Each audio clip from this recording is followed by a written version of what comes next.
How to use our online returns portal. Step 1. Click on the Create a Return link at the bottom of our website or at the top of our returns information page. Step 2.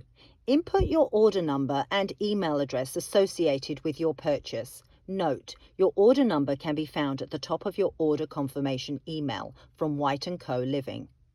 If, for any reason, you are unable to locate your order number or an error code is displayed, please contact a member of our customer service team.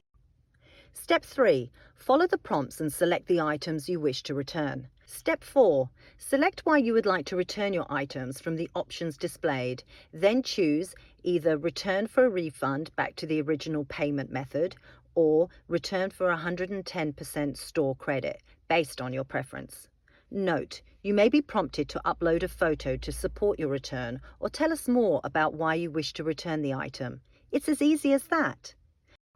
Once you've submitted your return request, you'll receive a notification via email. From there, we'll review your request and get back to you with an update within 3 business days.